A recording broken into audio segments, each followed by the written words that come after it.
Tak zdravím. Dobré dopo. Čau, vítejte u dalšího dnešního videa a dneska to bude tutoriál, jak si uplíct domácí pomlásku. Takže jdeme na to. Budeme potřebovat 8 proutků z vrby, nůžky, provázek a izolepu. Takže nejdřív si srovnáme všech 8 proutků, takhle jakoby špičku k špičce, jo. Vlastně ještě vypni to. Jo. Takže nejdřív si z toho sundáme všechny ty lístečky, jo. To musíte oholit. Tak. Já tam dám timelapse.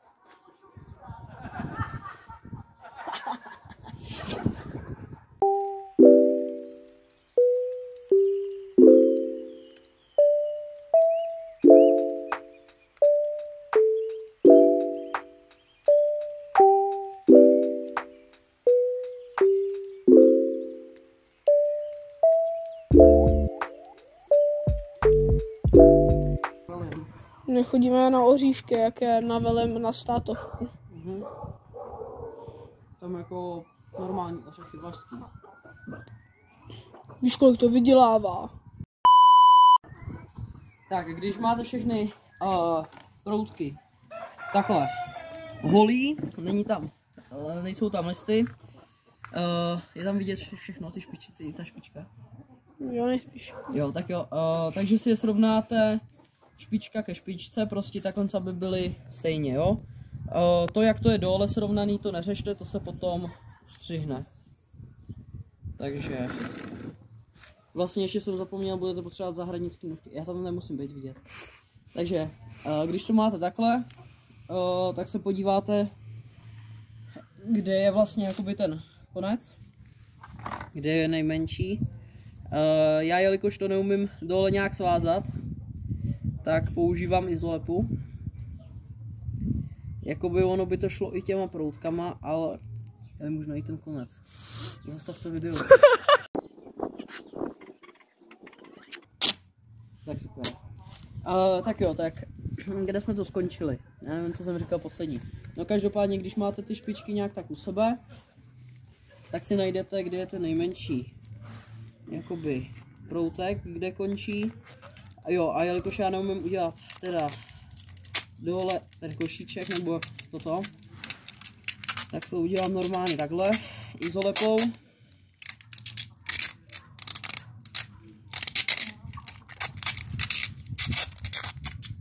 Takhle to obmotáme, tak to samozřejmě ustřihnete. Tak a teďkon se jde na pletení. Jako Michal, pojď prosím tě sem jakoby vedle mě, ať to mají správně. Mám to vypnout? Jo. Tak jo, potom, když to máte takhle slepený, tak si to rozdělíte na 4 a 4 proutky. Nějak si to musíte rozdělit.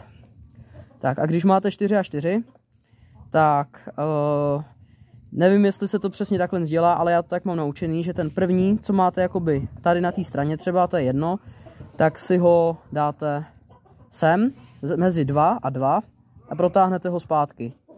Teď vezmete druhou stranu a zase mezi 2 a 2 a dáte to zpátky. A takhle vlastně zase z druhé strany, ten úplně ze zadu, protáhnete ho mezi 2 a dáte ho dopředu takhle. Takhle zase z druhé strany, z levé strany, mezi 2 a dáte ho dopředu na levé straně. Potom vezmete z pravé strany ten poslední zase a takhle už pletete dál a dál. Nejlehčí je začínat většinou s nějakou menší pomláskou, protože čím větší to je, tím hůř se to zahejbá a prostě líp se to naučíte na menší pomlásce. No a takhle prostě si furt už jedete. Takhle. Zprava vezmete poslední, dáte ho mezi 2, vohnete ho takhle sem a takhle si jdete furt dál. Zleva mezi 2, dáte ho dopředu, zase zprava zadní, mezi 2 a dáte ho doprava dopředu. No a takhle furt opakujete, dokud nedojdete do konce. A ještě na konci, jak to zakončit tím provázkem, se ukážeme.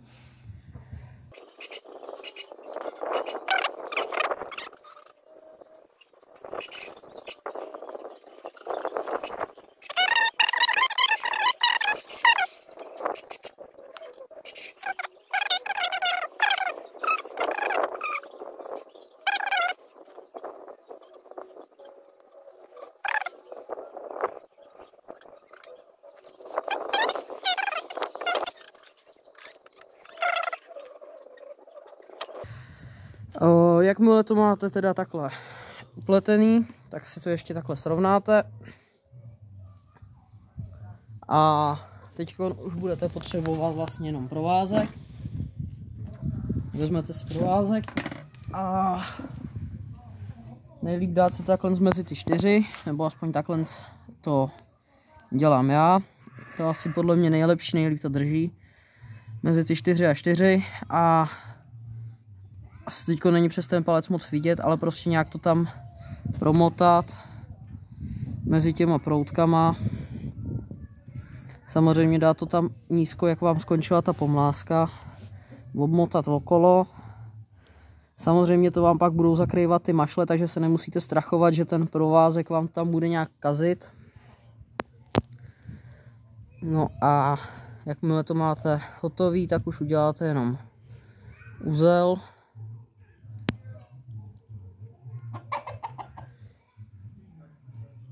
Takhle uděláte uzel, jo, teď se mi to utrhlo.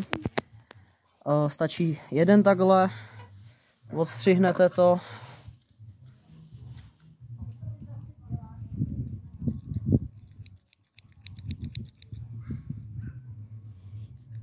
Tak, no a takováhle teď se mi moc možná ani, no i když je celkem rovná, máme takovouhle pěknou pomlázku. Teď už stačí jenom mašle.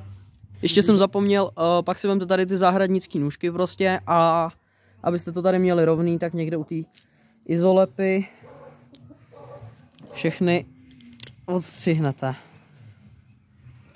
Tak, máte to tady rovný. No a ta pomlázka, jak už jsem teda říkal, tak je na světě. Tak to bude pro dnešní video všechno. Tak u dalšího videa, čau.